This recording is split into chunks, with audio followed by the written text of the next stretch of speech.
Nancy Hinds, CEO of the Signal 13 Foundation, and I'm pleased to be joined by Gary McLhinney, who is a retired Baltimore City Police officer, Chief of Police for the Maryland Department of Transportation, and Assistant Secretary of the Department of Corrections. He's retired from all three, and he has decided to write a book, Bleeding Blue, which is about policing in Baltimore. So thank you for joining me. Thanks for having me. Gary, according to the book, your family was a family of firefighters. They were. My dad, my brother, my grandfather, my cousins, all were firefighters. So why did you decide to become a Baltimore City police officer? Because I learned when I was making that career choice to become a firefighter that I didn't like heights and I didn't like smoke. Yeah. So the end result was firefighter might not be a good fit for me. So I would say so. So how long were you in the police force? I was in Baltimore City for almost 23 years. The last 10 of those years I spent as president of the Fraternal Order of Police. So I was off the street for a significant portion doing that job. And then I was chief of police for the Maryland Transportation Authority for 4 years. Okay, so in Baltimore City as the head of the FOP, you did a lot of work with the Signal 13 Foundation. Absolutely.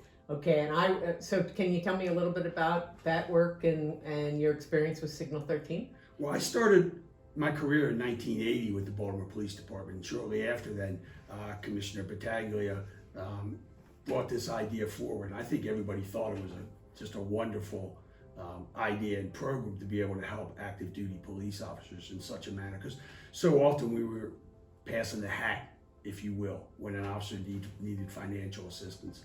So it was something I gravitated to early as a young police officer. And then when I was president of the union and saw an opportunity to really work with the organization, I describe a lot of the incidents in the book where officers were taken to shock trauma. Some survived, some unfortunately did not. But we always saw this need to assist families and officers. So, Signal 13 is near and dear for my entire career almost. Well, thank you for your support. You've been a great supporter of Signal 13. Bleeding Blue and what it's like to be a police officer in Baltimore in your career. Yeah, I wanted to write a book, a memoir, if you will, talking about policing and really focusing on our survivors and our families because they get too little attention to me in this world, particularly now as we're going through some significant turmoil in policing nationwide and here in Baltimore as well. I wanted to change the focus to the brave men and women who do policing in our city. And an opportunity to maybe raise some funds. A portion of the proceeds go to the Signal 13 Foundation and also COPS, Concerns of Police Survivors. So I really wanted to focus on these heroes. And, I tell a few stories here and there within the book because I don't want it all to be about tragedy. But tragedy as a police officer sometimes defines your career. A lot of people in the civilian workforce hit career milestones that they remember when they retire. In policing, it's the friends you lost that you remember, and that's sometimes how you mark your career. It's interesting, in my time at Signal 13, I think people forget that police officers are mothers and fathers who are raising their family with a very dangerous job and a very demanding job, and these parents or the mother or father, whoever's in the police department, is not around their family a lot, and so they make a lot of sacrifices.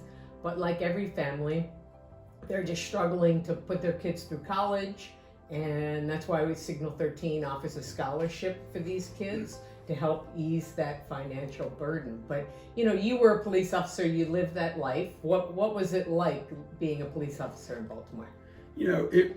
I'm very proud to call myself a retired Baltimore police officer. Not that I'm retired, but to say I was affiliated with what I believe is one of the best agencies in the country. These men and women in a dangerous city that requires a lot of sacrifice on the part of police officers.